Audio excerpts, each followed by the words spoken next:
Hello commandos, welcome to Biomentors classes online. और हम लोग बात करेंगे आज जनरल ऑर्गेनिक केमिस्ट्री का जो एक पार्ट है वो है detection and purification of organic compounds. आप तो ये ध्यान रखो कि डिटेक्शन और प्यूरिफिकेशन ऑफ ऑर्गेनिक कंपाउंड के बारे में कुछ इंफॉर्मेशन आपको दी गई है बुक में, तो उसके बारे में हम लोग बात कर लेते हैं। कॉमनली सभी लोग उस पार्ट को स्किप कर देते हैं क्योंकि वो इंटरेस्टिंग नहीं है, लेकिन जरूरत तो पड़ेगी, कुछ ना कुछ उसमें से आ सकता है।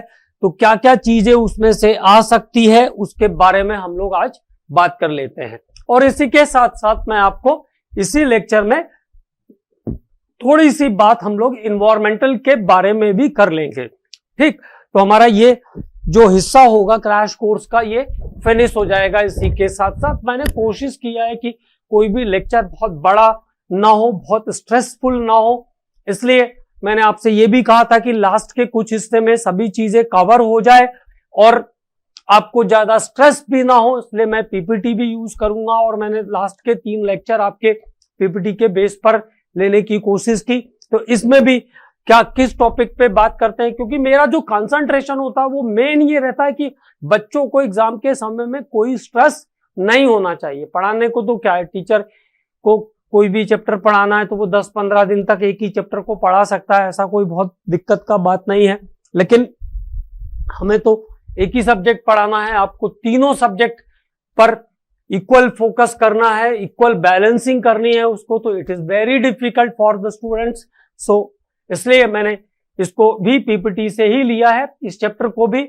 और क्या क्या इंपॉर्टेंट बातें हैं, बस केवल हम लोग उन टॉपिक पर इसमें बात करेंगे कि क्या क्या चीज मैं आपको मार्क करके बता देता हूं कि क्या क्या चीज आपको इसमें पढ़ के जाना है, क्या क्या चीज आपको इसमें आनी चाहिए।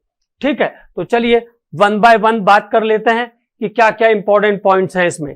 Detection and purification and estimation of organic compound, और उसके बाद इसी के साथ साथ हम लोग बात करेंगे अबाउट इन्वायरमेंटल साइंस।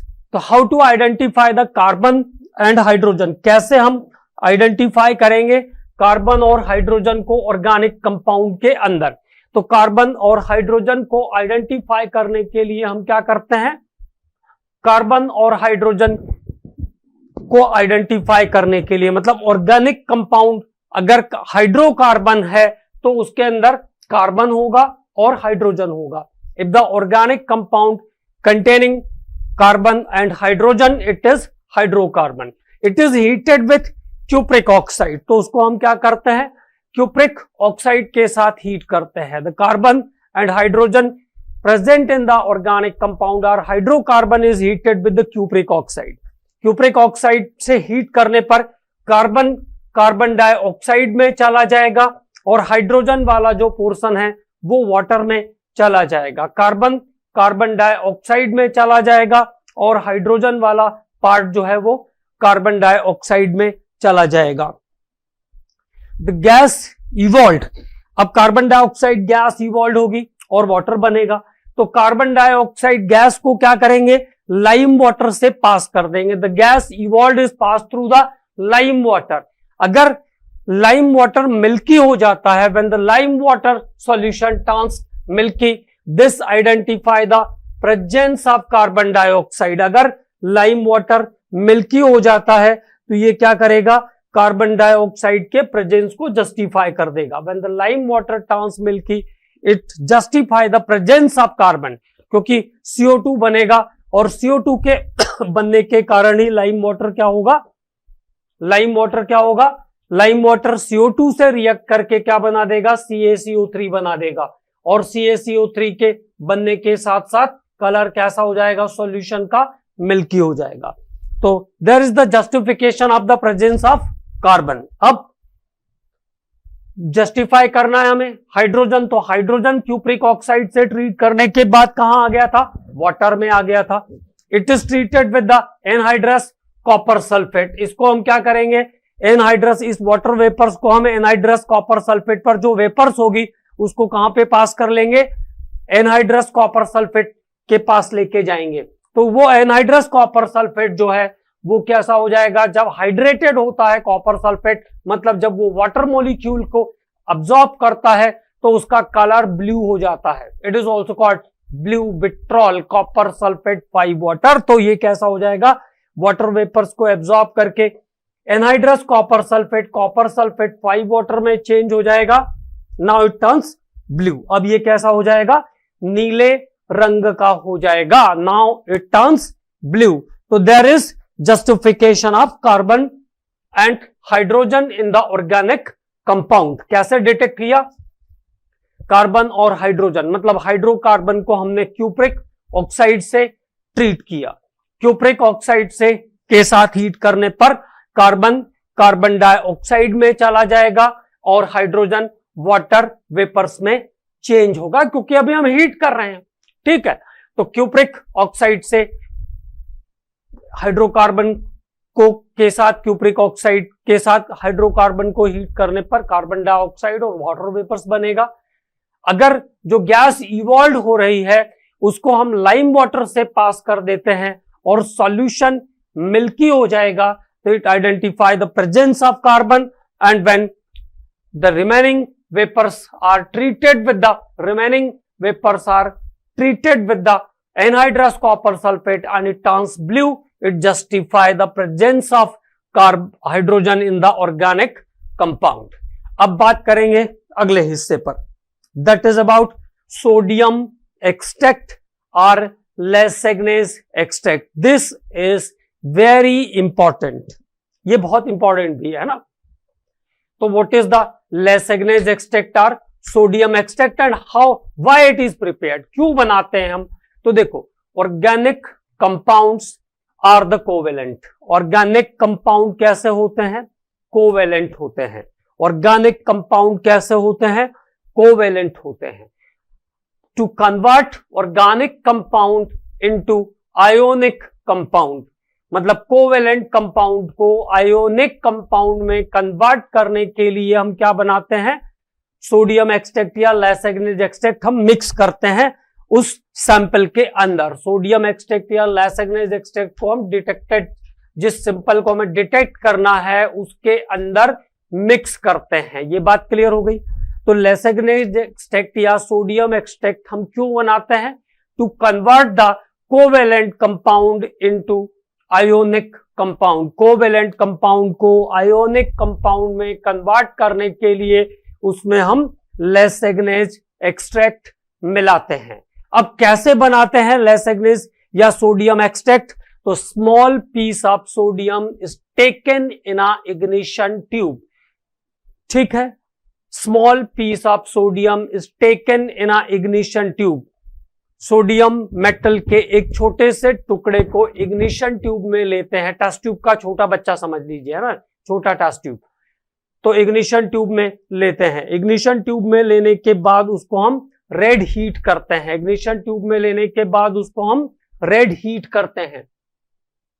तो heated till red hot and then the tube is plunged into the water. उसके बाद क्या करते हैं, फिर से एक बार रिकॉल कर लेते हैं। Small piece of sodium, sodium के एक छोटे से टुकड़े को जो है इग्निशन ट्यूब में रखेंगे। इग्निशन ट्यूब में रखने के बाद इसको हीट करेंगे और हीट करने के बाद इस इग्निशन ट्यूब को हम वाटर वाले फ्लास्क में ब्रेक कर देंगे, तोड़ देंगे।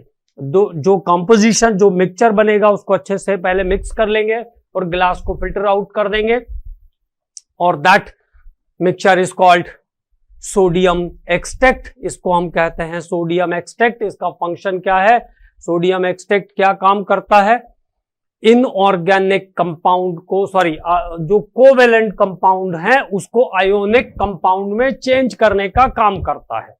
तो सोडियम एक्सट्रैक्ट बन गया।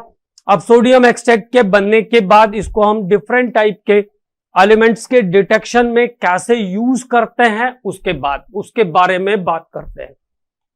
तो सबसे पहले detection of nitrogen.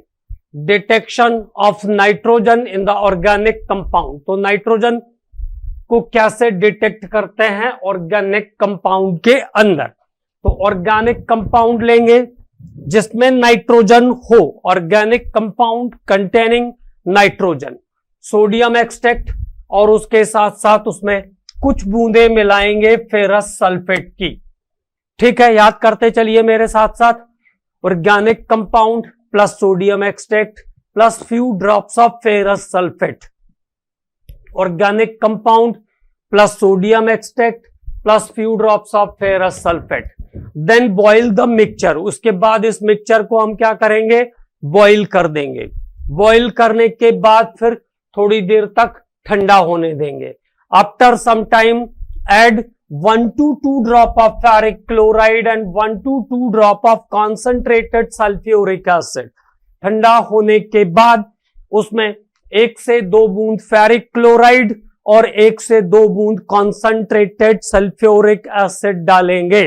Then what happens, then dark blue colour is form, then dark blue colour is appear. गहरा नीला रंग प्राप्त होगा, गहरा नीला रंग प्राप्त होगा, which confirm the presence of nitrogen in the organic compound, जो कि ऑर्गेनिक कंपाउंड में नाइट्रोजन के प्रेजेंस को कंफर्म करेगा। फिर से एक बार बात कर लेते हैं पूरा ओवरऑल, पूरा का पूरा। देखिए इन टॉपिक्स को आपने बहुत ध्यान से नहीं पढ़ा होगा, इसलिए अच्छे से मेरे साथ साथ इसको याद कर लीजिए।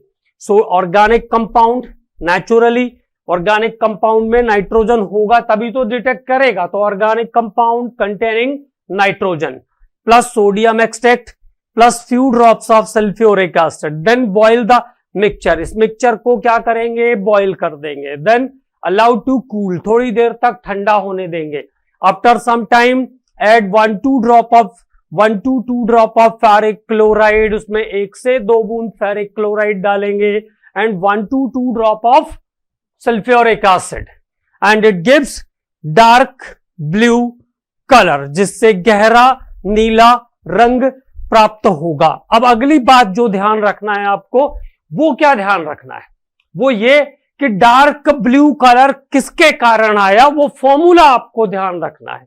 तो appearance of dark blue colour is due to formation of ferri ferrocyanide.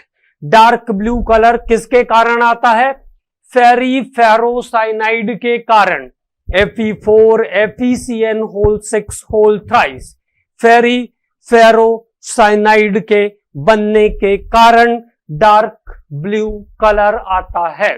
Pheri ferrocyanide Fe4 FeCN whole 6 whole thrice के बनने के कारण आएगा dark blue colour. This compound is also called Prussian blue और Turnbull's blue. Ferri ferrocyanide को ही हम Prussian blue या टर्न बुल्स ब्लू भी कहते हैं। फेरी फेरोसाइनाइड को ही हम प्रशियन ब्लू या टर्न बुल्स ब्लू भी कहते हैं। ठीक, और ओवरऑल रिएक्शन एक बार आप ध्यान रख लीजिए, रिएक्शन का हालांकि कोई काम नहीं है। फिर से एक बार, organic compound containing nitrogen plus sodium extract डाल दिया ताकि कोवेलेंट से आयोनिक में बदल जाए, तो Na प्लस ये Na कहां से आया, सोडियम एक्सट्रैक्ट से। ऑर्गेनिक कंपाउंड कंटेनिंग नाइट्रोजन, तो ऑर्गेनिक कंपाउंड है तो नेचुरली उसमें कार्बन तो होगा ही होगा, सब मिलके क्या बना देंगे, NaCN बना देंगे। जब इसमें फेरस सल्फेट डालोगे तो क्या बन जाएगा, पहले फेरस साइनाइड बन जाएगा। फेरस साइनाइड वापस से NaCN के साथ रिएक्ट करके क्या बना देगा, सोडियम फेरोसाइनाइड बना देगा। और जब फेरिक क्लोराइड डालेंगे, जब लास्ट में ferric chloride and concentrated H2SO4 की 1 to 2 ड्रॉप डालेंगे तो डार्क ब्लू कलर आएगा। किस कंपाउंड के बनने के कारण, फेरी फेरोसाइनाइड, फेरी फेरोसाइनाइड, और उसका फॉर्मूला भी आपको ध्यान रखना है। Fe4 FeCN whole 6 whole thrice के बनने के कारण आता है dark blue colour. This compound is also called Prussian blue और Turnbull's blue. This was first discovered complex compound also, और ये सबसे पहले खोजा गया कॉम्प्लेक्स कंपाउंड भी है। नेक्स्ट पॉइंट पे बात करते हैं, detection of sulphur in organic compound. हम ऑर्गेनिक कंपाउंड में सल्फर को कैसे डिटेक्ट करेंगे? तो organic compound containing sulphur is added with some amount of sodium extract, कुछ उसमें सोडियम एक्सट्रैक्ट मिलाएंगे और फिर सोडियम नाइट्रोप्रोसाइड डालेंगे। क्या डालेंगे? सोडियम नाइट्रोप्रोसाइड डालेंगे। Organic compound containing sulphur, organic compound containing sulfur is added with few drops of sodium extract and sodium nitroprusside। Sodium nitroprusside डालने के बाद वॉयलेट कलर मिलेगा and it confirm the presence of sulphur in the organic compound. फिर से एक बार याद करते हैं, organic compound plus sodium extract plus sodium extract plus sodium nitroprusside. Sodium nitroprusside का फॉर्मूला ये लिखा हुआ है Na2FeCN5NO। Na2FeCN5NO is sodium nitroprusside. Okay, और सोडियम नाइट्रोप्रोसाइड डालने के बाद जिस कॉम्प्लेक्स के बनने के कारण डार्क वॉयलेट कलर आएगा, that complex is sodium thionitroprusside. बस फॉर्मूला याद रखना है, Na4FeCN5NOS, that compound is called sodium thionitroprusside. तो सोडियम थायोनाइट्रोप्रोसाइड के बनने के कारण यहां पे आएगा वॉयलेट कलर। ओके, दूसरा तरीका और कैसे आइडेंटिफाई कर सकते हैं? Organic compound plus sodium extract plus some amount of lead acetate, कुछ लैड एसीटेट डाल दीजिए, थोड़ा सा लैड एसीटेट डाल देंगे तो ब्लैक प्रेसिपिटेट आ जाएगा। That black precipitate also confirm the presence of sulphur. That black precipitate is also confirm the presence of sulphur. ये ब्लैक प्रेसिपिटेट किसका आया? PbS का आया, लैड सल्फाइड का ब्लैक प्रेसिपिटेट आया। ओके, नेक्स्ट एक और तरीका, तीसरा मेथड कैसे आइडेंटिफाई कर सकते हैं? Organic compound containing sulphur plus sodium extract plus cadmium sulphide CdSO4, cadmium sulphate डाल देंगे तो बन जाएगा CdS येलो, कैडमियम सल्फाइड का येलो कलर आ जाएगा। एक बार तो सीधे येलो कलर का सल्फाइड ही पूछ लिया था कि किस सल्फाइड का कलर येलो होता है, तो ये ध्यान रखेंगे cadmium sulphide is yellow in colour. Cadmium sulphide yellow colour का कंपाउंड है। तो this is the detection of sulphur in the organic compound. Now detection of halogens, और हैलोजेंस का डिटेक्शन करने के लिए हम कैरियस मेथड यूज करते हैं। कौन सा मेथड यूज करते हैं? कैरियस मेथड यूज करते हैं। कैसे जाते हैं? Salt plus sodium extract plus acetic acid और HNO3 के साथ AgNO3, यहां तक की चीजें मिलाएंगे। Salt plus sodium extract plus acetic acid plus HNO3 plus AgNO3, कुछ ड्रॉप्स में मिलाते हैं ये केमिकल्स, हाँ, कुछ ड्रॉप्स इनके मिलाएंगे। तो अगर क्लोराइड सॉल्ट है तो व्हाइट प्रेसिपिटेट आएगा। किसका व्हाइट प्रेसिपिटेट? AgCl का, ये ध्यान रखना है। अगर AgNO3 डालने के बाद फाइनली व्हाइट प्रेसिपिटेट आता है तो chloride confirm. Light yellow colour का प्रेसिपिटेट आएगा तो it is AgBr। Light colour का प्रेसिपिटेट आएगा, लाइट येलो कलर का प्रेसिपिटेट आएगा तो confirm the bromide ion, confirm the bromide ion. Light yellow colour का प्रेसिपिटेट आएगा तो कंफर्म द ब्रोमाइड आयन, और dark yellow colour precipitate confirm the iodide ion. Dark yellow colour precipitate confirm the iodide ion. Once again, how to identify the halogens? salt plus sodium extract plus acetic acid and some amount of HNO3 and AgNO3। AgNO3 डालने के बाद अगर white precipitate आएगा, AgNO3 डालने के बाद अगर white precipitate आएगा तो it confirm the chloride ion. Light yellow colour precipitate confirm the bromide ion, और dark yellow colour precipitate confirm the iodide ion, dark yellow colour precipitate confirm the iodide ion. So this is about the detection of salts in organic compound. अब बात करेंगे estimation के बारे में. तो देखो, estimation में सवाल तो बदल सकते हैं लेकिन फॉर्मूला नेवर चेंज. तो आपको बेसिकली मैं ये चाहता हूं कि आप ये जो 6-7 फॉर्मूले हैं इनको याद कर लीजिएगा. कोई भी क्वेश्चन आएगा, किसी के भी एस्टिमेशन का क्वेश्चन आएगा तो वो फॉर्मूले से सॉल्व हो जाएगा आसानी से. मैं भी थोड़ा एफर्ट लगाता हूं, आपको भी थोड़ा एफर्ट यहां पे लगाना है. ठीक, तो चलिए फॉर्मूला याद करते हैं पहले. How to detect the percentage, how to estimate the percentage of hydrogen in the organic compound. This is 2/18. 18 is the weight of water, सबको पता है ना. 2/18 into weight of water, that is form in the reaction. Weight of water is in the reaction. तो 2/18 अभी हम लोग question करेंगे तो और क्लियर हो जाएगी. 2/18 into weight of water by weight of organic compound into 100. तो percentage of hydrogen. How to identify the percentage of hydrogen in the organic compound? This is 2/18 into weight of water by weight of organic compound into 100. How to confirm how to detect the percentage of carbon? 12/44.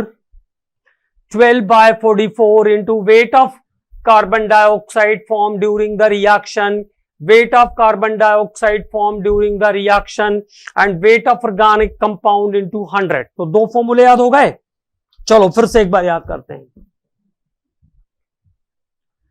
Percentage of hydrogen 2/18 into weight of water formed during reaction by weight of organic compound into 100. Percentage of carbon 12/44 by weight of carbon dioxide by weight of organic compound into 100. दो फॉर्मूले clear. अब इन दोनों फॉर्मूले पे question देख लेते हैं. देखो, जैसे ये क्वेश्चन आ रहा है आपके पास, कैसे आते हैं क्वेश्चन वो भी तो पता होना चाहिए ना. Combustion of 0.39 gram organic compound.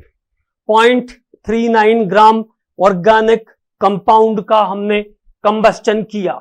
0.39 gram organic compound का हमने कंबस्टन किया. Give 1.32 gram of CO2 and 0.27 gram of water. Calculate the percentage of carbon and hydrogen in the composition. Calculate the percentage of carbon and hydrogen in the question. ठीक है, तो देखो अब carbon hydrogen एक का निकाल लीजिए, एक को 100 से माइनस कर दीजिए, तब भी आ जाएगा. Percentage of carbon, formula is what? तो formula is important, formula is the tool. Okay, 12/44 into weight of carbon dioxide by weight of organic compound, weight of organic compound into 100 is the formula. Okay, तो carbon का percentage निकालते हैं. चलो, तो carbon 12/44 into weight of carbon dioxide 1.32 gram of CO2, 1.32 by weight of organic compound it given 0.39 gram into 100. ये calculation आपको यहां पे अब करनी पड़ेगी. तो what is the answer for this question? तो कैलकुलेशन कर लेते हैं, आंसर मिल जाएगा. ठीक है, तो 12 इंटू वेट ऑफ CO2 कितना है? 1.32 into 100 divided by 44 divided by 0.39. तो 92.3%. 92.3% इज द कार्बन. तो हाइड्रोकार्बन का कंबस्टन था, तो हाइड्रोजन का परसेंटेज कितना हो जाएगा? 100 माइनस 92.3. 92.3 यहीं से निकाल लेंगे. अगर आपकी इच्छा है तो आप फॉर्मूला लिख के निकाल लीजिए. 7 के आसपास आ जाएगा हाइड्रोजन का परसेंटेज, 7.7 के आसपास आ जाएगा हाइड्रोजन का परसेंटेज, और आप फॉर्मूले से भी निकाल सकते हैं, कोई दिक्कत नहीं है। ओके, अब एक और क्वेश्चन देखो, तो सिमिलर क्वेश्चन है, छोड़ देता हूं मैं, आप कर लीजिएगा इसको, है ना। नेक्स्ट आ जाइए, अब detect estimation of percentage of elements के फिर फॉर्मूले। तो चलिए, परसेंटेज ऑफ क्लोरीन कैसे निकालते हैं, 35.5 by 143.5. 143.5 is the molecular mass of AgCl. Okay. So 35.5 by 143.5 by weight of AgCl by weight of organic compound into 100. ये पहला formula.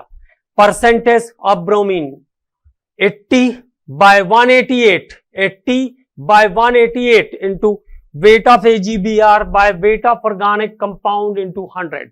Weight of AgBr by weight of organic compound into 100. ये हुआ percentage of bromine निकालने का formula. Percentage of iodine 127 by 235.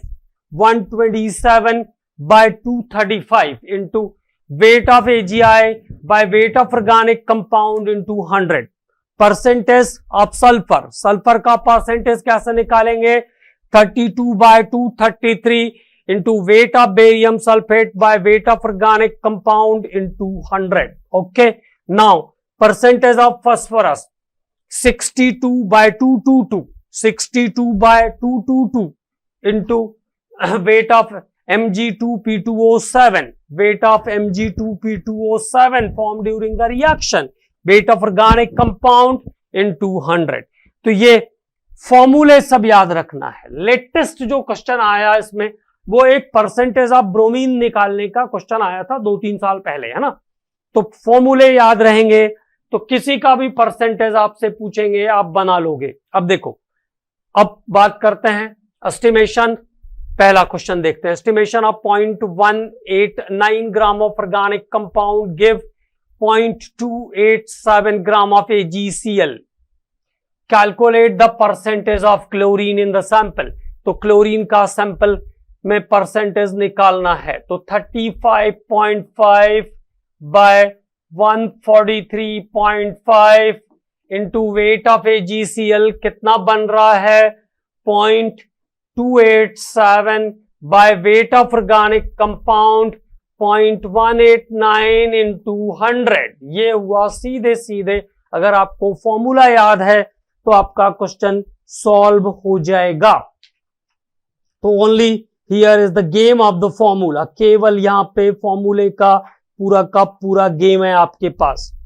अगर आपको formula याद है तो आप क्वेश्चन कर लेंगे, यहां पर बिना किसी दिक्कत के आपसे क्वेश्चन सॉल्व हो जाएगा।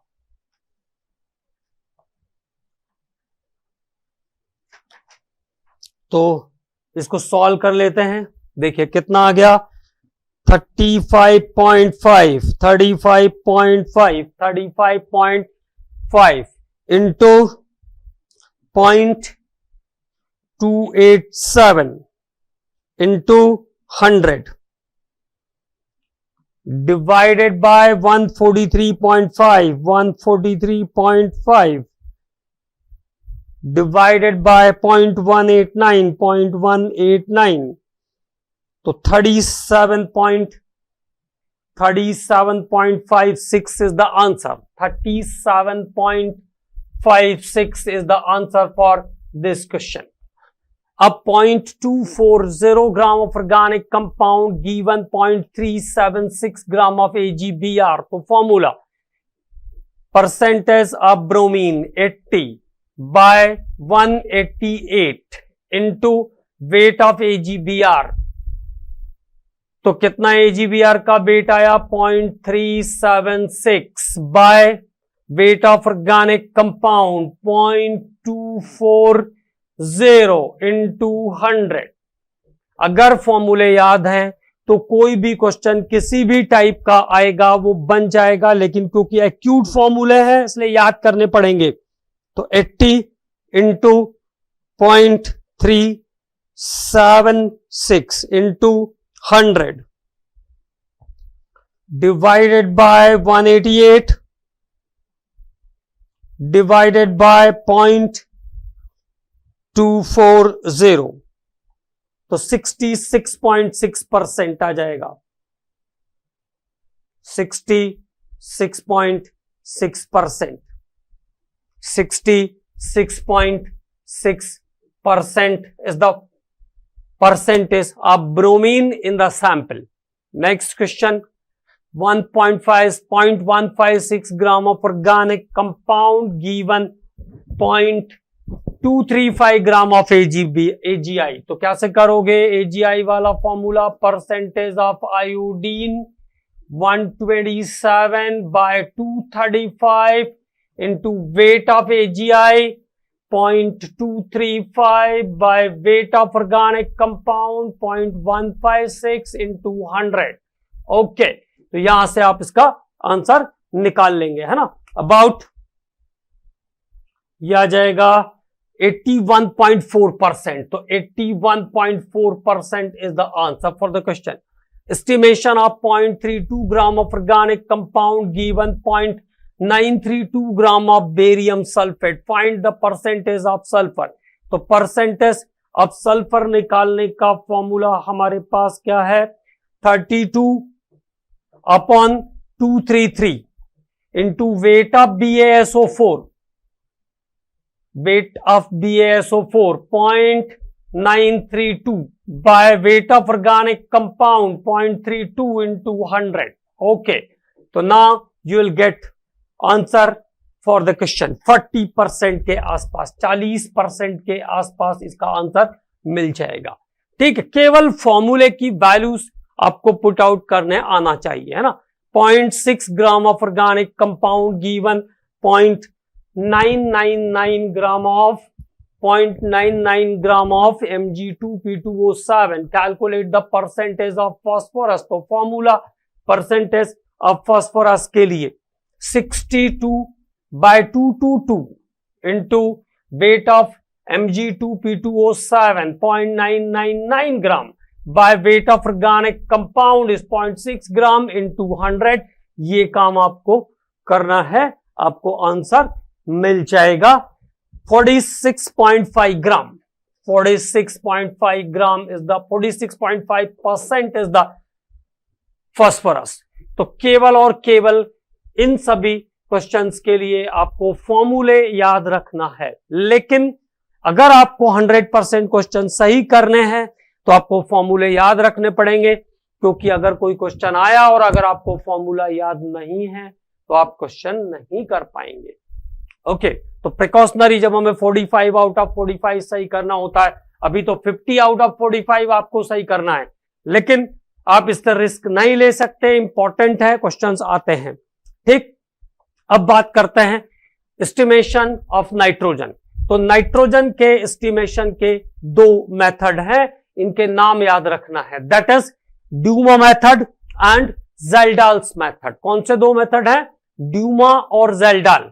अब पहले तो ये देखो कि इन दोनों को यूज किन कंडीशन में करते हैं, एस्टिमेशन ऑफ नाइट्रोजन। तो यहां पे थोड़ी पढ़ाई भी कर लेते हैं, Dumas method and Kjeldahl method. पहले Dumas method, it is use for estimation of all nitrogenous compound. पहली बात तो ये ध्यान रखना है, ऑल नाइट्रोजनस कंपाउंड, जिन भी कंपाउंड में नाइट्रोजन है उन सभी का एस्टिमेशन हम इससे कर सकते हैं।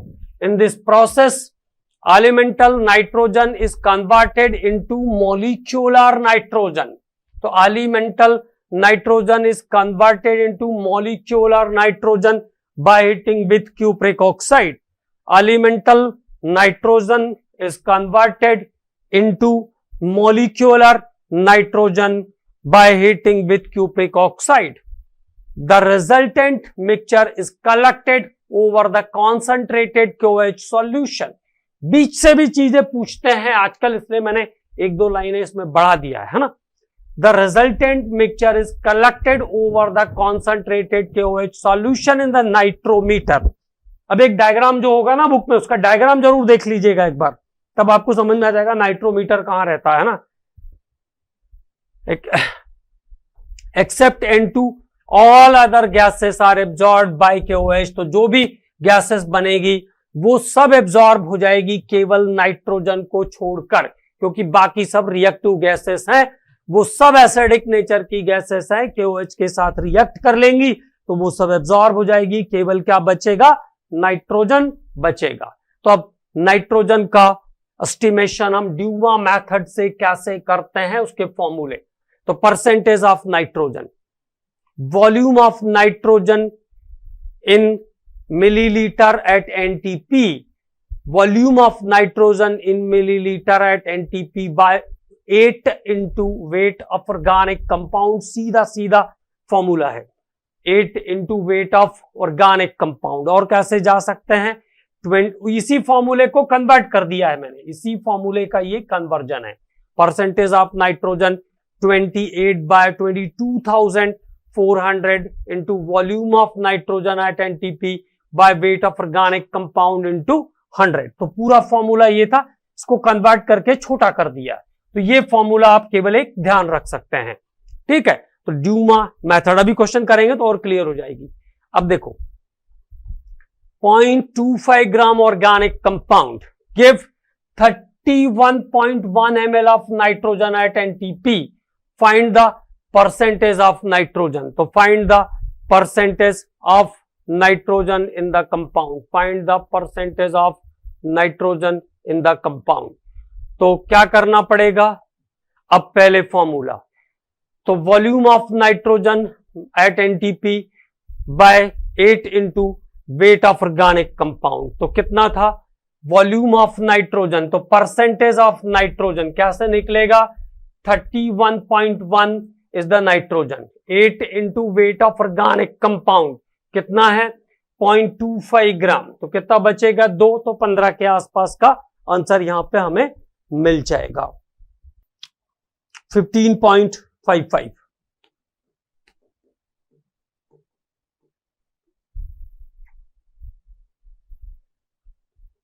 ओके, तो 15.55 is the percentage of nitrogen here. An organic compound is estimated by Duma method। Commonly ये बताते हैं कि डूमा है या साल्टाला, दोनों में से बताते हैं कि किस मेथड से जाना है। An organic compound estimated by Duma method, 0.3 gram of organic compound gave 32 ml of nitrogen at 270 degree centigrade and 756 mm of Hg। Calculate the percentage of nitrogen in the compound, calculate the percentage of nitrogen in the compound, 270 degree centigrade and 756 mm of Hg, calculate the percentage of nitrogen। तो सबसे पहले हमें क्या निकालना पड़ेगा, सबसे पहले हमें जो चीज निकालनी पड़ेगी वो है NTP पर नाइट्रोजन का वॉल्यूम, मतलब नॉर्मल टेम्परेचर एंड प्रेशर पर वॉल्यूम हमें निकालना पड़ेगा, नॉर्मल टेम्परेचर एंड प्रेशर पर वॉल्यूम हमें निकालना पड़ेगा, क्योंकि ये टेम्परेचर भी अलग है और प्रेशर भी अलग है।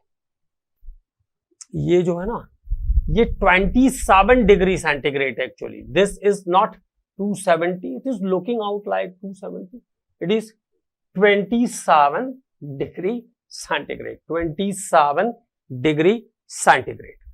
तो टेम्परेचर क्या हो गया 27, तो 27 डिग्री सेंटीग्रेड, तो केल्विन में ले जाएंगे तो 273 जोड़ देंगे तो कितना हो गया 300 केल्विन हो गया, कितना हो जाएगा 300 kelvin is the temperature.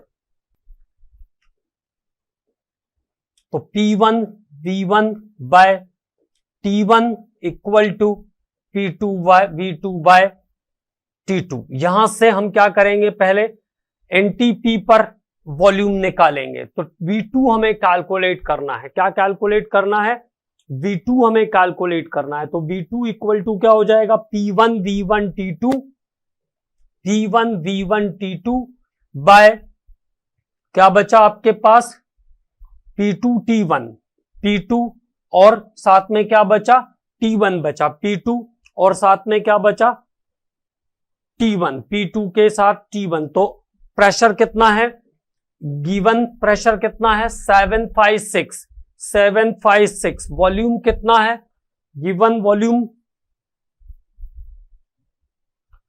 Volume कितना है 756 पर वॉल्यूम कितना है 32.4 और T2 टेम्परेचर 2 कितना कंसीड कर लेंगे हम, टेम्परेचर 2 कंसीड कर लेंगे हम 273 बाय T1 कितना है 27, तो कितना हो जाएगा 300 इंटू P2 कितना है प्रेशर 2, तो 760। Normal pressure, normal temperature pressure वाला जो प्रेशर होता है कितना 760 होता है, 760। तो यहां से V2 को कैलकुलेट करके लाएंगे पहले हम। तो V2 कुल कैलकुलेशन के बाद आपको V2 मिल जाएगा यहां से 29.3 millilitre. 29.3 millilitre is the V2। तो ये हो गया अब नॉर्मल टेम्परेचर प्रेशर पर, मतलब 273 और साथ में 760 mm पर वॉल्यूम कितना हो जाएगा, 7 mm पर वॉल्यूम कितना हो जाएगा 29.3 मिलीलीटर, 29.3 मिलीलीटर हो जाएगा। तो अब परसेंटेज ऑफ नाइट्रोजन के फॉर्मूले में रख देते हैं। तो वॉल्यूम कितना आ गया 29.3। बस यही थोड़ी सी कैलकुलेशन इसमें रहती है। 29.3 8 into weight of organic compound कितना दिया हुआ है, wait of organic compound 0.3 gram of organic, तो 0.3 ग्राम दिया हुआ है। 0.3 gram is the weight of organic compound. तो यहां से परसेंटेज ऑफ नाइट्रोजन हमें फाइनल कैलकुलेट होकर मिल जाएगा 12.2%। 12.2% कितना मिल जाएगा 12.2%। अब बात करते हैं ज़ेल्डाल मेथड के बारे में। तो talk about the Kjeldahl, very convenient, मतलब ड्यूमा से ज्यादा आसान है Kjeldahl. Suitable for estimation of organic compound in which nitrogen is concerned with carbon and hydrogen. उन कंपाउंड के लिए यूज होता है, देखो ड्यूमा सभी नाइट्रोजनस कंपाउंड के लिए यूज होता है, ड्यूमा सभी नाइट्रोजन वाले कंपाउंड के लिए यूज हो सकता है, लेकिन ज़ेल्डाल किस नाइट्रोजन वाले कंपाउंड के लिए यूज होगा, जिसके साथ साथ कार्बन और नाइट्रोजन भी रहे, जिसके साथ साथ कार्बन और नाइट्रोजन भी रहे। फूड, फर्टिलाइजर्स, एग्रीकल्चर प्रोडक्ट, इन सब में नाइट्रोजन के परसेंटेज को निकालने के लिए कॉमनली ज़ेल्डाल प्रोसेस यूज होता है। नॉट सुटेबल किसके लिए है, तो डायएजो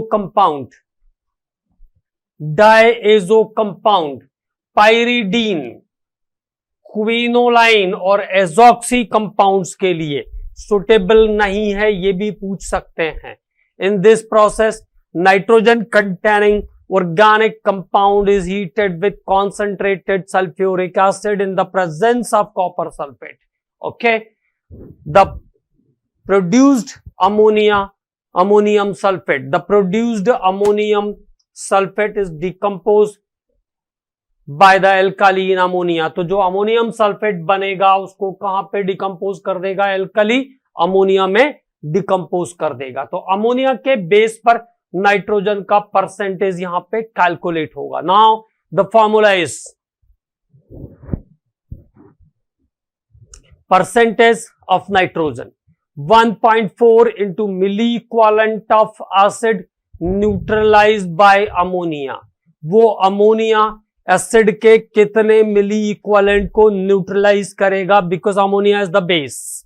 1.4 into milli equivalent of acid neutralized by ammonia into weight of organic compound. तो देखो 0.28 ग्राम of organic compound estimated by Zeldal method, 19.2 milliliter of ammonia gas is produced through N/2HCl solution.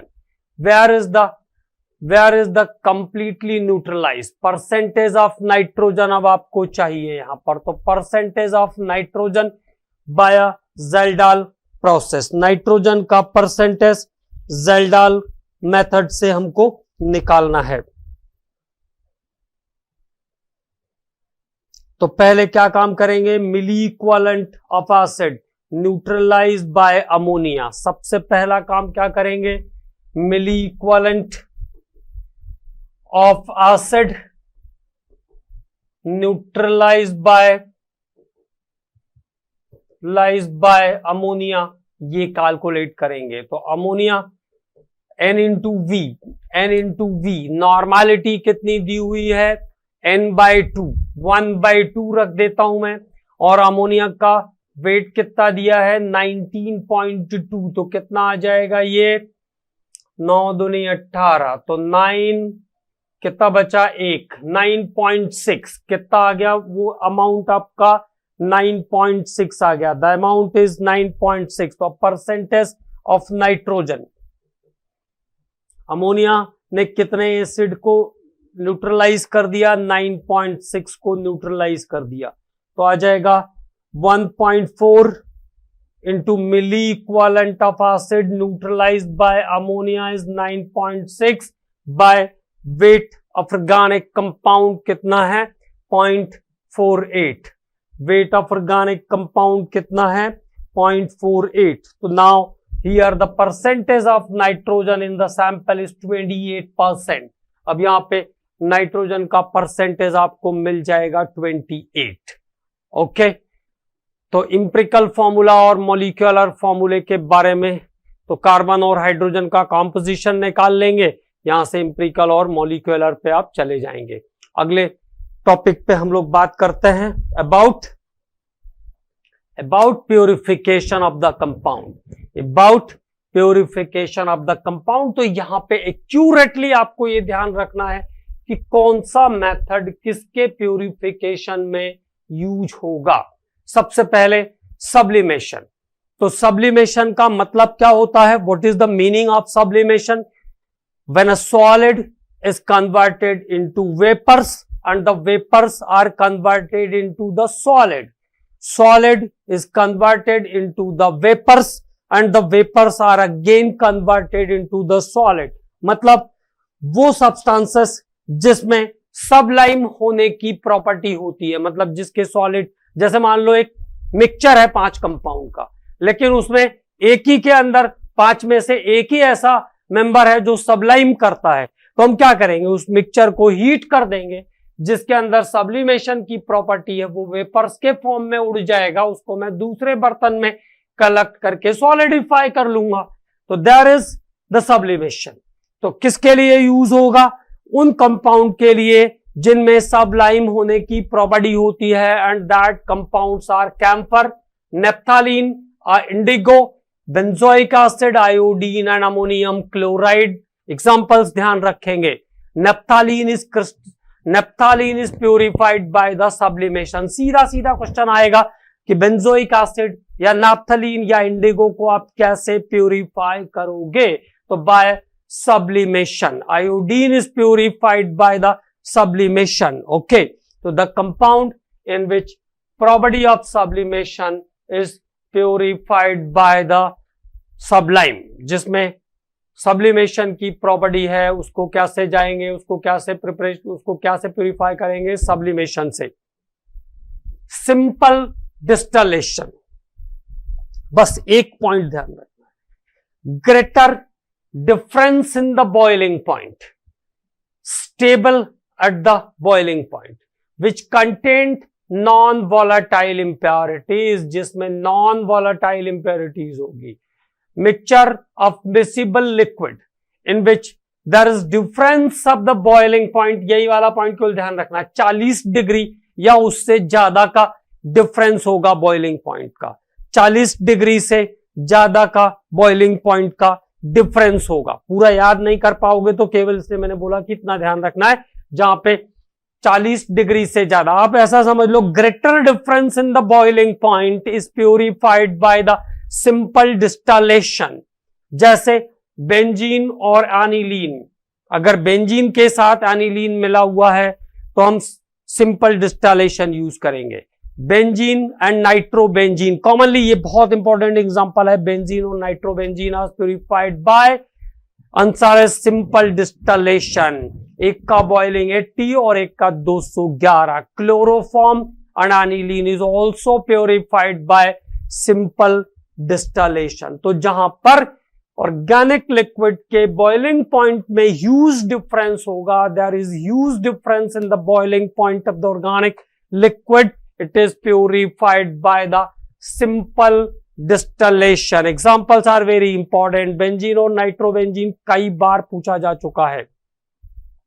Fractional distillation, fractional distillation, closer boiling points, closer boiling point, जहां पे boiling point close होगा, it the liquids are purified by the fractional distillation. जैसे methanol और acetone 65, 56। तो temperature 56 पे ले जाके fix कर देंगे। एक लिक्विड धीरे धीरे धीरे धीरे बाहर निकल जाएगा और एक कंटेनर के अंदर ही बचा रहेगा। तो जहां पर less difference of boiling point होगा, वहां पे यूज करेंगे fractional distillation. Vacuum distillation is again very important. Vacuum distillation is also called distillation under reduced pressure. इसको और क्या कहते हैं? Distillation under reduced pressure. कम दाब का आसवन, कम दाब का आसवन उन लिक्विड्स के लिए यूज होता है which is decompose below its boiling point, जो अपने बॉइलिंग पॉइंट से पहले ही डिकम्पोज होने लगते हैं। तो सीधे सीधे एग्जाम्पल ध्यान रखना है। Glycerine and cane sugar juice, गन्ने के रस का जो सांद्रण है, सुगर का जो फॉर्मेशन है, तो वैक्यूम डिस्टलेशन यूज करते हैं इसके लिए। कॉमनली ग्लिसरीन बहुत इंपॉर्टेंट एग्जांपल है। Glycerine is purified by the vacuum distillation और distillation under reduced pressure. What is criteria? The liquid which decompose below its boiling point. एक लाइन का सिचुएशन बनाया है मैंने ताकि याद करने में आपको दिक्कत ना हो। तो ग्लिसरीन बहुत इंपॉर्टेंट है, ये ध्यान रखेंगे।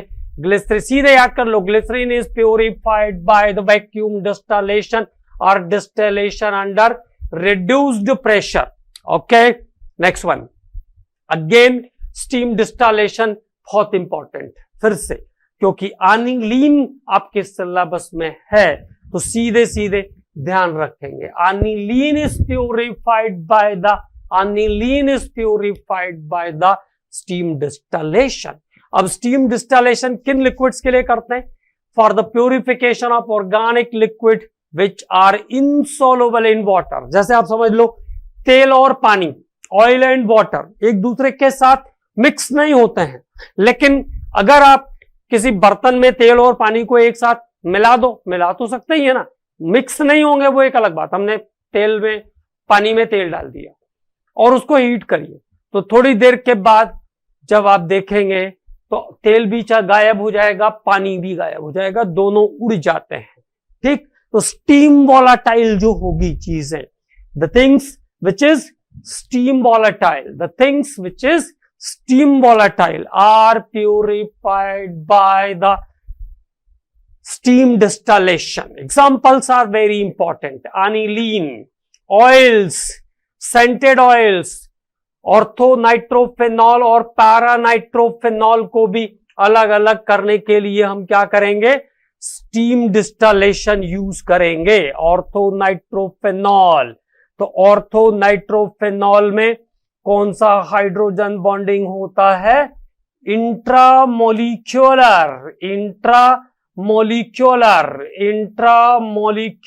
Hydrogen bonding. और पैरा नाइट्रोफेनॉल में कौन सा हाइड्रोजन बॉन्डिंग होता है? इंटरमोलिक्यूलर, क्योंकि अब ये दोनों तो हाइड्रोजन बॉन्ड आपस में बना नहीं पाएंगे, तो it forms intermolecular hydrogen bonding. It forms intermolecular hydrogen bonding. Okay, तो ortho para nitrophenol is also purified by steam distillation. तो the liquids the liquids which are steam volatile which are purified by the steam distillation, aniline पे सीधा question आ सकता है. Aniline is purified by steam distillation. Scented oil, edible oils, orthopara nitrophenols are purified by steam distillation. It is very important. Next is the azeotropic distillation. Complex organic mixtures. Commonly सबसे simple जो example आपने इसका पढ़ा है वो कौन सा वाला बताया है मैंने, C2H5OH प्लस वाटर.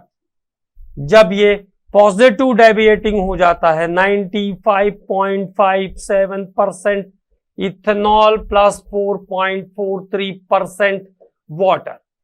अब यहां से आप इसको फ्रैक्शनल डिस्टिलेशन से रिमेनिंग पार्ट ऑफ वाटर को नहीं निकाल सकते हैं, तो then it is purified by azeotropic distillation. मतलब कुल मिला के ये है कि आई हैव रेक्टिफाइड स्पिरिट. मेरे पास रेक्टिफाइड स्पिरिट है और मुझे अब्सोल्यूट अल्कोहल चाहिए. अब्सोल्यूट का मतलब होता है 100% प्योर. अब्सोल्यूट अल्कोहल, कोई भी चीज अब्सोल्यूट का मतलब है 100% प्योर. अगर आपको चाहिए तो आप किस मेथड से जाओगे, एजियोट्रोपिक डिस्टिलेशन से हमको अब जाना पड़ेगा आगे. ओके, तो क्या करते हैं इसमें, ये जो कॉम्पोजिशन है इथेनॉल और वाटर का, it is mixed with some quantity of benzene. इसमें कुछ बेंजीन डाल देते हैं एंड बेंजीन डालने के बाद ये टर्नरी कंपोजिशन बन जाता है. And that in that case the benzene and water is evaporated at 62.5. benzene और water 62.5 डिग्री सेंटीग्रेड पर वाष्पित हो जाता है and it leave the absolute alcohol. तो this method is called azeotropic distillation. इसको हम कहते हैं azeotropic distillation. एग्जाम्पल भी आ गया आपके पास, देखें एजियोट्रोपिक डिस्टिलेशन. तो इथेनॉल और water 95.57% ethanol plus 4.43% water. This composition is called rectified spirit. Okay, it has mix with excess of benzene. इसमें बहुत सारा बेंजीन डाल देंगे and the mixture of benzene and water is evaporated at 62.5 degree centigrade and remaining liquid is pure alcohol and this is called absolute alcohol. तो rectified spirit को absolute alcohol में बदलने के लिए एजियोट्रोपिक डिस्टिलेशन का टेक्निक यूज होता है. Now the last one is the chromatography. Sweat ने डिस्कवर किया इस टेक्निक को. This is very important again. Modern technique for separation and purification, isolation and identification of organic compound was invented by sweat. इसको sweat ने invent किया था. अब ये दो मेथड पे बेस है, ठीक है. तो यहां पे बात करते हैं, in this method two mutually immiscible phases brought into the contact. One is stationary. ये बहुत इंपॉर्टेंट पॉइंट है. एक फेज कैसा रहता है, stationary, while other is mobile. मतलब एक रुका हुआ रहेगा. Silica gel, magnesia gel, alumina gel, silica SiO2, alumina Al2O3, magnesia, इन सबको हम जेली के फॉर्म में किसी ट्यूब में अगर भर दें तो after some time it become solid. कुछ देर के बाद वो सॉलिड हो जाएगा. तो this is the immovable phase.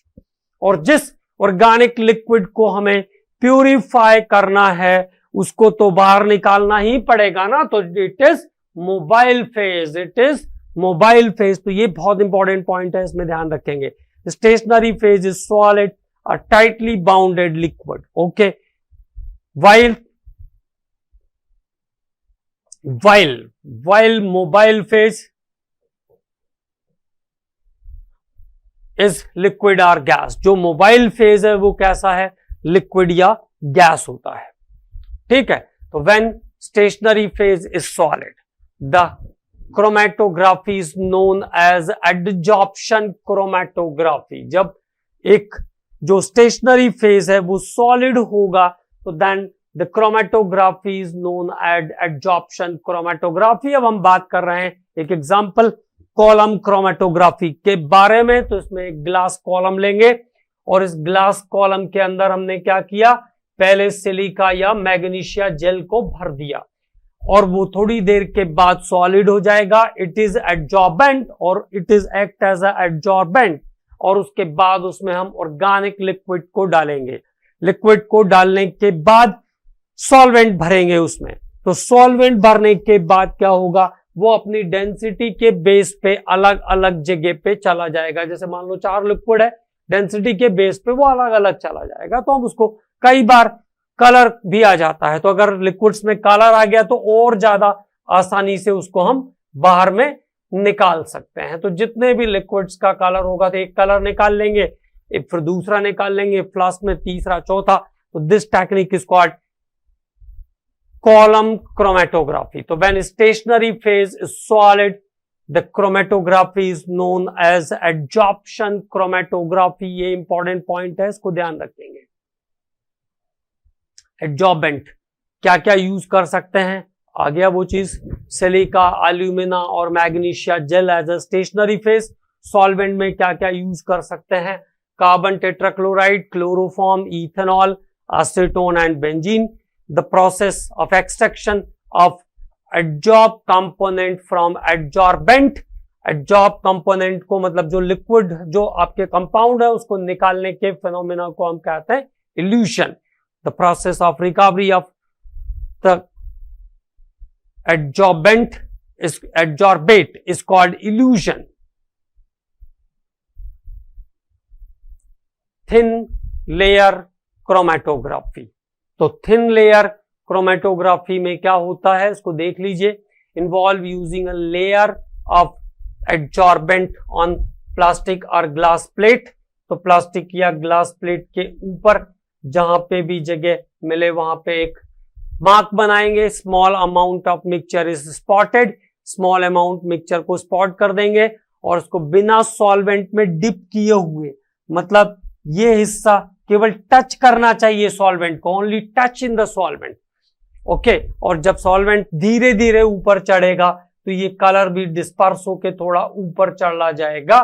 तो इसको हम कहते हैं, this is called TLC। Thin layer chromatography involves using a layer of adsorbent on plastic or glass plate.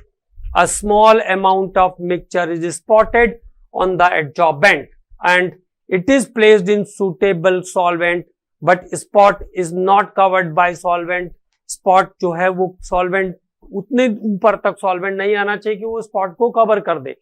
Okay, as the solvent ascent, जैसे जैसे सॉल्वेंट ऊपर जाएगा तो सॉल्वेंट जब ऊपर जाएगा तो धीरे धीरे कलर भी ऊपर की तरफ शिफ्ट होगा, है ना।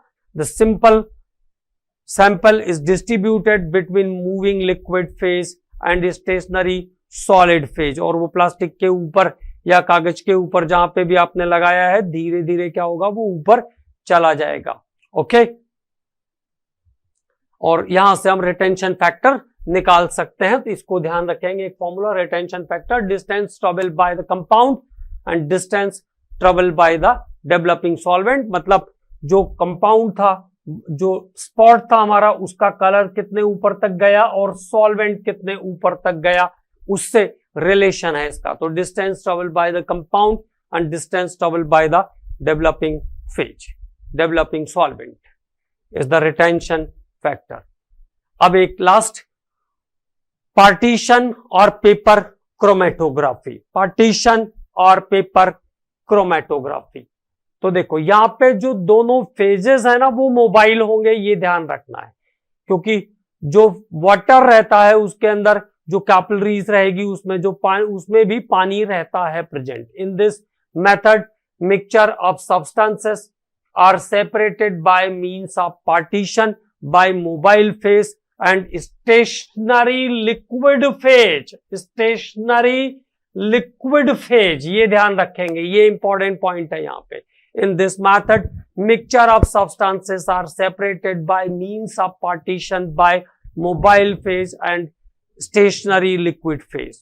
इन the paper chromatography separation of mixture of substances mainly done by flow of solvent on stationary phase of Watsman paper। यहां पे Watsman paper यूज होगा, प्रैक्टिकल के समय आप लोगों ने किया होगा, है ना। The stationary phase is water present in the cellulose paper। Organic solvents are mobile and the mobile phase rise by the capillary reaction। The separation is achieved by the differential migration of the compound. तो दोनों phases यहां पे liquid रहते हैं, ये important है paper chromatography में। वॉट्समैन paper use करते हैं, इसको ध्यान में रखना है। इसके बाद हम लोग थोड़ी सी बात करेंगे एनवायरमेंटल साइंस के बारे में। तो प्यूरिफिकेशन और डिटेक्शन के साथ साथ हम लोग बात कर लेते हैं थोड़ा सा एनवायरमेंटल साइंस के बारे में भी, ताकि ये भी हिस्सा एक बार रिकॉल हो जाए। ऐसा विचार आया मेरे मन में, ये छूट ना जाए, तो इसके बारे में भी थोड़ी बात कर लेते हैं। और ध्यान क्या रखना है कि इन सभी टॉपिक्स को बार बार हमें रिकॉल करते रहना है। तो atmosphere, it is a protective blanket of gases. Atmosphere is a protective blanket of gases. और मेनली जो एटमॉस्फेयर है, it is composed of nitrogen and oxygen. कौन सी दो गैसें हैं मेनली? नाइट्रोजन और ऑक्सीजन। अबाउट 78.08% नाइट्रोजन, 78.08% नाइट्रोजन और 20.95% ऑक्सीजन। इसको हम लगभग 79% कह देते हैं और ये 21% है। आर्गन, इनर्ट गैसेस में आर्गन एटमॉस्फेयर में सबसे ज्यादा मात्रा में पाई जाने वाली इनर्ट गैस भी है, ये भी ध्यान रखेंगे। एक और इंपॉर्टेंट बात ध्यान रखेंगे, रेडॉन एक ऐसी इनर्ट गैस है, रेडॉन एक ऐसी इनर्ट गैस है जो एटमॉस्फेयर में एब्सेंट होती है। तो radon is absent in atmosphere, radon is absent in atmosphere, radon is absent in atmosphere. तो रेडॉन एक ऐसा इनर्ट गैस है जो एटमॉस्फेयर में एब्सेंट होता है, it is absent in atmosphere. तो देखो, नाइट्रोजन 79%, ऑक्सीजन 21%, 0.93% रेडॉन और 0.33% लगभग कार्बन डाइऑक्साइड। तो 330 ppm के आसपास हो जाएगा। 300 ppm हम कहते हैं, लेकिन अभी ये हो जाएगा लगभग 330 ppm। उसके बाद मीथेन, फॉर्मेल्डिहाइड भी गैस स्टेट में रहता है, इसलिए ये भी मेनली एटमॉस्फेयर में होगा। C2H6, sulphur dioxide, sulphur trioxide, इसके बाद H2S, ईथर्स भी एटमॉस्फेयर के अंदर रहते हैं। Ethers are responsible for the transfer of the mobile waves. Ether जो है मोबाइल वेव के ट्रांसफर होने में हेल्प करते हैं। नाइट्रोजन डाइऑक्साइड, नाइट्रोजन ट्राइऑक्साइड और nitric oxide, these are the components in the atmosphere. Okay, अगले पॉइंट पे बात करते हैं, the regions in the atmosphere. किन क्षेत्रों में बटा होता है एटमॉस्फेयर, कितने रेंज पे, कितने डिस्टेंस पे कौन सा जोन आता है, इसके बारे में यहां पे हमें मेनली बात करना है। Number 1 is the troposphere. पहला ट्रोपोस्फियर जो हमारे सीधा ऊपर है, आपके सिर पे जो है वो troposphere. It is the lowest region, it extend from 0 kilometre to 11 kilometre. ये 11 किलोमीटर की हाइट तक रहता है। और इसमें मेनली कौन कौन से गैसेस हैं? ऑक्सीजन, NO2, CO2, N2 और वाटर वेपर्स। यहां का टेम्परेचर लगभग 15 डिग्री सेंटीग्रेड से -56 डिग्री सेंटीग्रेड तक, सॉरी 56 डिग्री सेंटीग्रेड तक जाएगा। 15 से लेकर के 56 डिग्री सेंटीग्रेड तक का टेम्परेचर रहता है। उसके बाद दूसरा जोन आता है स्ट्रेटोस्फियर। बहुत इंपॉर्टेंट है स्ट्रेटोस्फियर, क्या ध्यान रखेंगे? This region is rich with ozone, ये इंपॉर्टेंट पॉइंट है यहां पे। Stratosphere, ozone is mainly found in stratosphere. Okay, तो ओजोन मुख्यतः कहां पाया जाता है? स्ट्रेटोस्फियर में पाया जाता है। Extended from 11 kilometre to 50 kilometre, temperature is -56 to -2। It absorb harmful radiation. Ozone का काम क्या है? हार्मफुल रेडिएशन, अल्ट्रावायलेट लाइट को एब्जॉर्ब करता है ओजोन। ओजोन मेनली किस रीजन में होता है? It is in stratosphere, it is in stratosphere. उसके बाद mesosphere, next is the mesosphere. तो what is the mesosphere? Extended up to 90 kilometre, लगभग 90 किलोमीटर की रेंज तक है मीजोस्फियर। और मीजोस्फियर का टेम्परेचर -92 डिग्री सेंटीग्रेड तक होता है। It is due to low concentration of O3, O2 and N2। मतलब मीजोस्फियर में भी थोड़ा ओजोन प्रेजेंट है, मीजोस्फियर में भी थोड़ा ओजोन प्रेजेंट है। The next one is the thermosphere, और थर्मोस्फियर को आयनोस्फियर भी कहते हैं।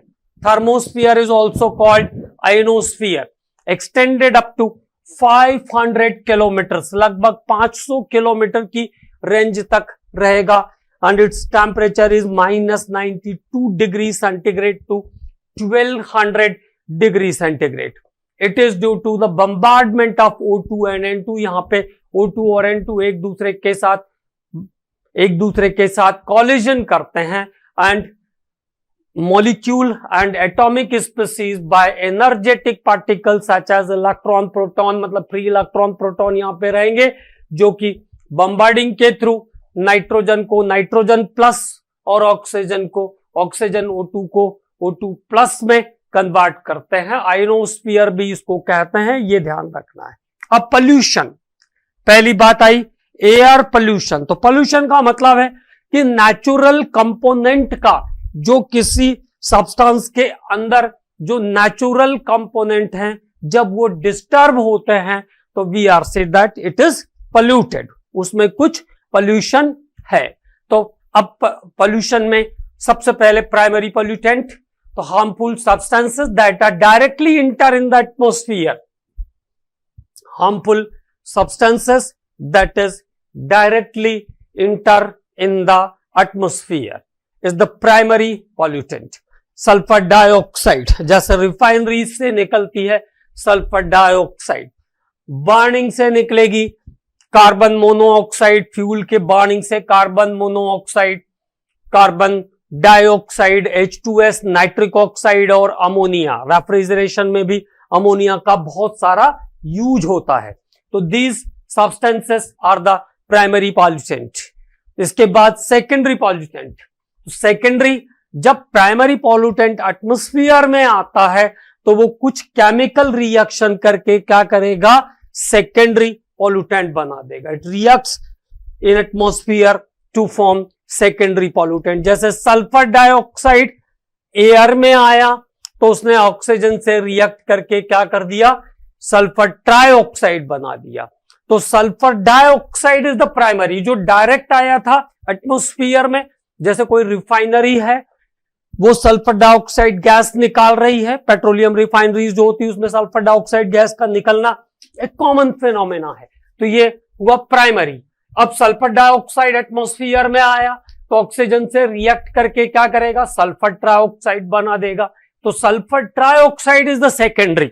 मतलब प्राइमरी जो डायरेक्ट एटमॉस्फेयर में आ रहे हैं बाय एनी सोर्स, और प्राइमरी जब एटमॉस्फेयर में रिएक्ट करके कंपाउंड बनाएंगे तो that is the secondary pollutant. उसको हम क्या कहेंगे? सेकेंडरी पॉल्यूटेंट कहेंगे। ओके, और सल्फर डाइऑक्साइड वाटर से जब कंबाइन करेगा तो बना देगा सल्फ्यूरिक एसिड, और ये पार्ट है एसिड रेन का। It is a part of acid rain, it is part of acid rain. Next one, अब एसिड रेन के बारे में हम लोग थोड़ी बात कर लेते हैं। The term acid rain is used to describe the precipitation of rain, snow, fog, which are more acidic, जिसका pH वैल्यू अपने नॉर्मल pH वैल्यू से कम हो जाएगा।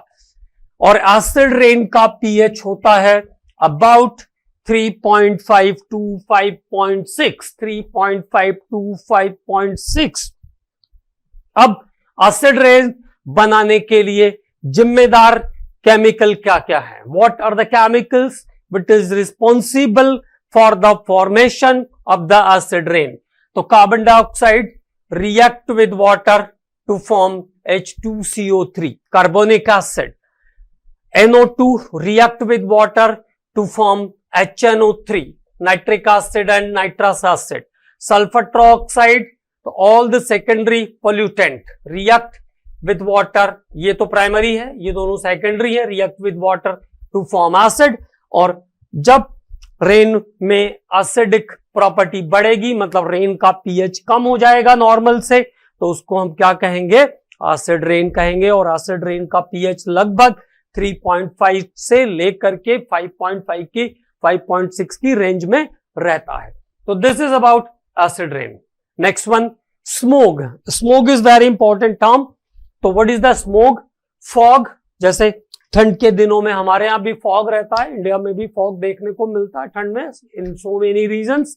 कॉमनली यूपी, बिहार, वेस्ट बंगाल, इधर बहुत दिन तक फॉग रहता है, लगभग महीनों तक सूरज दिखाई नहीं देता है फॉग के कारण, है ना। तो फॉग कॉमन टर्म है। अब फॉग के साथ जब स्मोक मिलता है, धुआं, smoke with fog, it is called smog. This term is called smog. तो फॉग प्लस स्मोक मिलकर के क्या बनाते हैं? स्मोक बनाते हैं। अब दो घटनाएं हुई वर्ल्ड के अंदर स्मोग के कारण, तो उसके बारे में हम लोग बात कर लेते हैं। दो इवेंट जो है आपको ध्यान रखना है। Classical smoke, it is also called London smoke. Naturally London में ये घटना हुई होगी तो लंदन स्मोक कहेंगे इसको, ठीक है। It was initially observed in London in 1952। About 4,000 से 5,000 people we are killed in this event, okay. और ये मॉर्निंग टाइम में हुआ था, early morning time in the winter season, है ना। लंदन स्मोक, क्लासिकल स्मोक को ही लंदन स्मोक भी कहते हैं। This smoke is produced by the reaction of sulphur dioxide and high humidity in winter season in early morning time. तो ठंड के समय में, अर्ली मॉर्निंग टाइम में जो भी रिफाइनरीज वगैरह रहे हो, उनसे निकलने वाला सल्फर डाइऑक्साइड मिलकर के सल्फर ट्राइऑक्साइड बना, और उस सल्फर ट्राइऑक्साइड ने क्या किया? सल्फ्यूरिक एसिड बना दिया। और किसी के ऊपर भी एसिड आएगा तो उसका मरना निश्चित है, ये बात बिल्कुल करेक्ट है।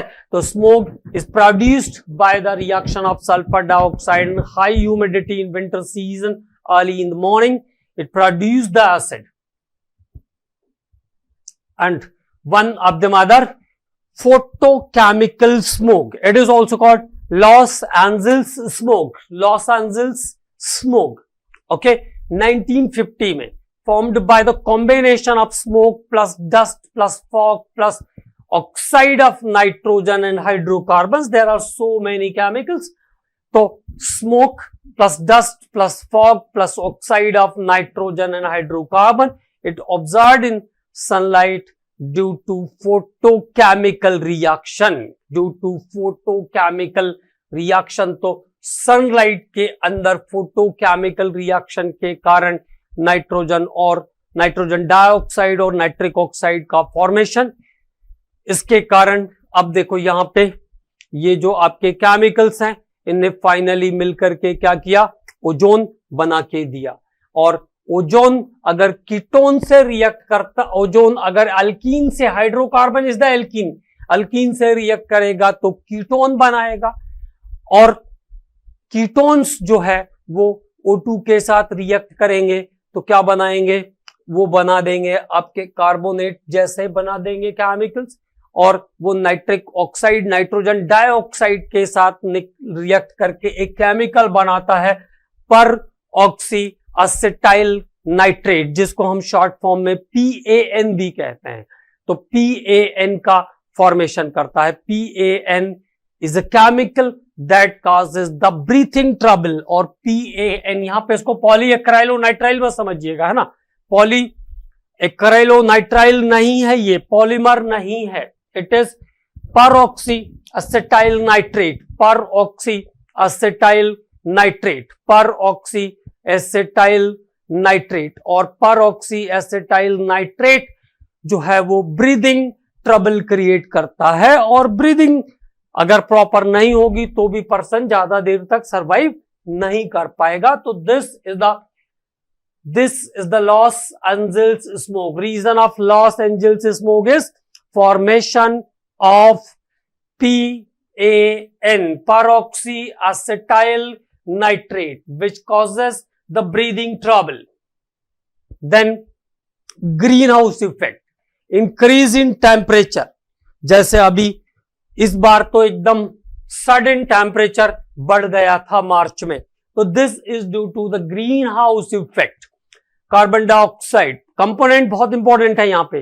Carbon dioxide, methane, N2O, CFC are greenhouse gases and show the greenhouse effect. Greenhouse effect is the trapping of the sun heat in the earth lower atmosphere.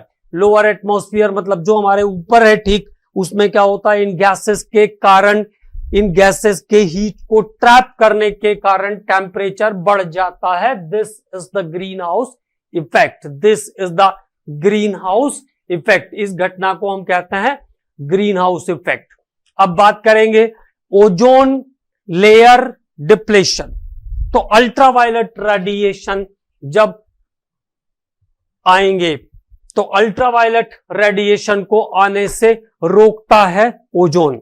जिन क्षेत्रों में हमने कुछ ऐसे रिएजेंट्स प्रोड्यूस किए, जैसे refrigerator है, ACs है, इनसे निकलने वाला CFC, आजकल तो फ्रिज रेफ्रिजरेटर इन सब पे लिखा रहता है CFC free, it means no chlorofluorocarbon, no CFC।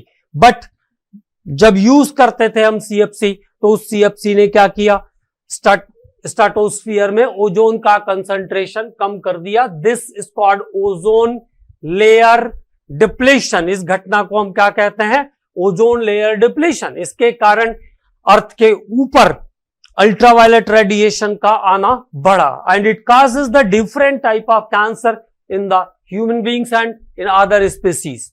Okay, तो ozone layer depletion, decrease the thickness of ozone layer is called ozone layer depletion. कैसे होता है, कैसे कैसे हो सकता है, तो देखो नाइट्रस ऑक्साइड ऑक्सीजन के साथ रिएक्ट करके NO बनाएगा, और ये NO O3 के साथ रिएक्ट करके इसको O2 में कन्वर्ट कर देता है। तो NO जो है O3 के साथ रिएक्ट करके O2 में इसको कन्वर्ट कर देता है। इसके बाद CFC the chlorofluorocarbon causes the depletion of ozone layer. ये निकालेगा chloride free radical, chloride free radical बनाता है, and that chloride free radical combines with ozone to convert the ozone into oxygen, and ClO free radical is also combined with O3, combined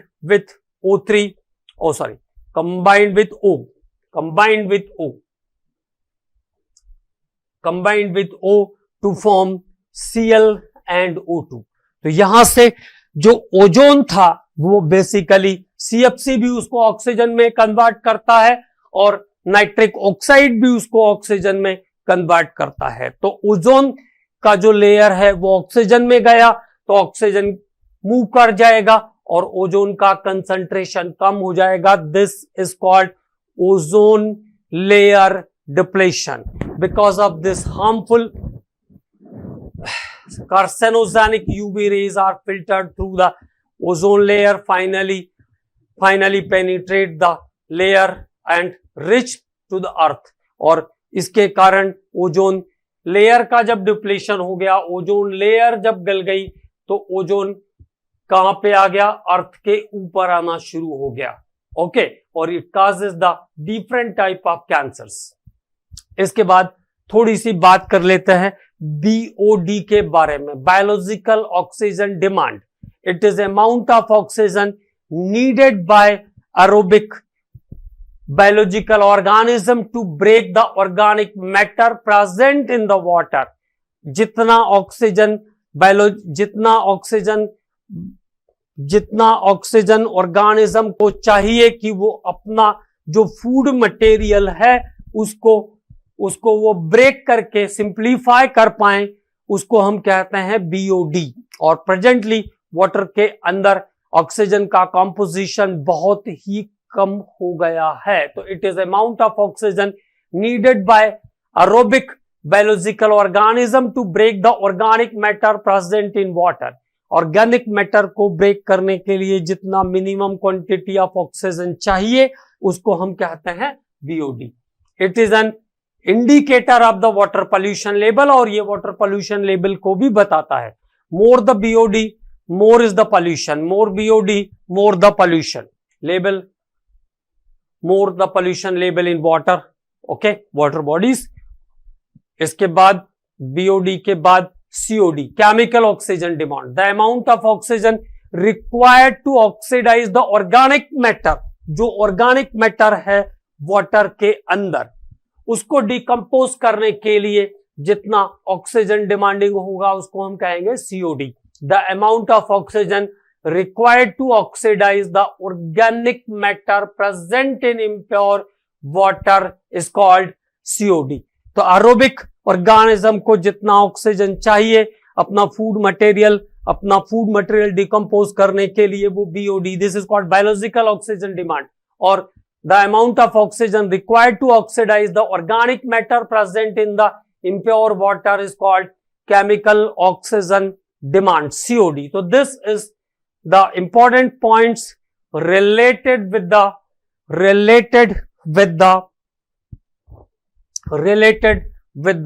environmental issues, okay।